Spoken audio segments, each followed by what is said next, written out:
Today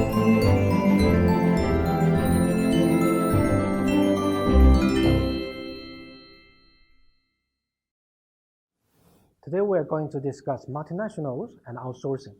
Foreign direct investment refers to investment in which a firm in one country directly controls or owns a subsidiary in another country. If a foreign company invests in at least 10% of its stock in a subsidiary, the two firms are typically classified as a multinational corporation. Let's take a look at the figure 1. Developed country has been the biggest recipients of inward FDI. However, there are more and more FDI flowing to developing and transition countries in recent years. For example, FDI flowing to developing and transition countries accounted for half of worldwide FDI flows in 2009. There are two main types of FDI. Horizontal FDI occurs when the affiliate replicates the production process that the parent firm undertakes in its domestic facilities elsewhere in the world. Vertical FDI occurs when the production chain is broken up and parts of the production processes are transferred to the affiliated location. As most outsourcing is related to vertical FDI, we will focus on that. Vertical FDI is mainly driven by production or cost differences between countries for those parts of the production process that can be performed in another location. Vertical FDI is growing fast and is behind a large increase in FDI inflows to developing countries. FDI activity concentrated in sectors with high trade costs. When increasing returns to scale are important and average plant size are large, we observe higher export volume relative to FDI. Multinationals tend to be much larger and more productive than other firms in the same industry. The vertical FDI decision also involves trade-off between cost savings and fixed cost F of setting up an additional production facility. Cost saving related to comparative advantage makes some stages production cheaper in other countries. Foreign outsourcing or offshoring occurs when a firm contracts with an independent firm to produce in a foreign location. In addition to deciding the location of where to produce, firms also face the internalization decision, whether to keep production done by one firm or by separate firms.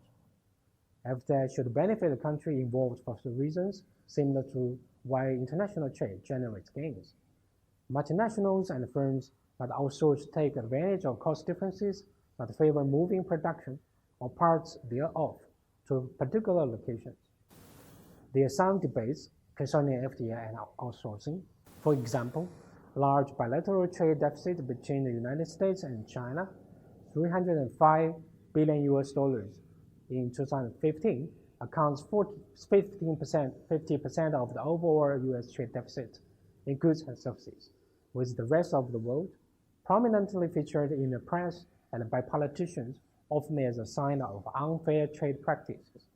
However, this trade deficit has been wrongly recorded and overestimated due to vertical FDI and outsourcing. We can illustrate it by the example of iPhone. Buying an iPhone 7 from Apple in the United States is recorded as $225 import from China, where the iPhone is assembled and tested. Of the $225 total manufacturing cost, only $5 stems from assembly and testing performed in China. The remaining $220 representing iPhone's components costs, which are overwhelmingly produced outside of China, spread throughout Asia, Europe, and the Americas. The true bilateral deficit between the United States and China at the value added is estimated to roughly half of the reported bilateral trade deficit based on gross volume.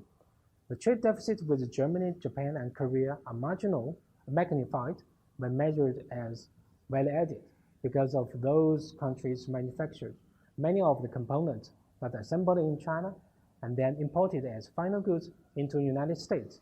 This leaves the overall U.S. trade deficit with the rest of the world unchanged. What's more interesting is that 75 sites in the United States contribute to the production of iPhone components and employ 257,000 U.S. workers. Many of the component producers out of the United States employ U.S. researchers and engineers. For example, the Korean company Samsung, one of the largest suppliers of iPhone components by value, operates research facilities in Texas and California. that employ several thousand workers. To sum up, multinationals are typically larger and more productive than exporters, which in turn are larger and more efficient than firms sell only to the domestic market. Multinationals produce where it is most cost-effective abroad. If the scale is large enough, they replicate the entire production process abroad or locate stages in different countries. Multinationals also decide whether to keep a transaction within the firm or contract with another firm. And that's all for multinationals and outsourcing. Thank you.